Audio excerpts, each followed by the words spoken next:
তো hello everyone, সবাই কেমন আছেন? আশা করি সবাই ভালো আছেন। তো ফেসবুকে যারা নাকি ভিডিও বানান, কন্টেন্ট ক্রিয়েট করুন, তারা লাগে একটা খুবই খুশির খবর। তো এই খুশির খবরটা শুনবার লাগিয়া ফেসবুক পেজটারে ফলো করুন। ফেসবুকে একটা নিউ আপডেট দিছে।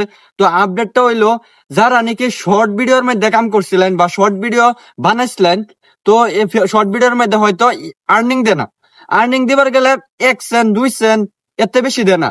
তো এই আপডেটের মধ্যে লং ভিডিওর মধ্যে একটা ভিডিওর মধ্যে যদি 1000 ভিউ হয়, তো ডাইরেক্ট $3। তো এই হিসাবে এনে মাসের মধ্যে যদি 3টা ভিডিওর মধ্যে ভিউ হয়, তো আইনার 1 মাসের স্যালারি আসে এই ভিডিও এই ফেসবুক পেজটা থেকে আইনা ইনকাম করতে পারবেন। তো তো শর্ট ভিডিও বাদ দিয়ে লং ভিডিওর মধ্যে কাম করুন, কারণ লং ভিডিওর মধ্যে ইনকাম বেশি। তো এই ফেসবুকের মধ্যে আইনার মনের আগ্রহটা বাড়বো বেশি। তো যত আগ্রহ বাড়বো অত আইনার ভিডিওর কোয়ালিটি আইনার সবকিছু ভালো হইব। কেলেগে আইনা যত মানে কি আইনার ভিডিওটার মধ্যে ভিউ শুরু হইব, আইনাও চাইবেন একটা ভালো কোয়ালিটি দিবার লাগে, ভালো কিছু একটা করবার লাগে।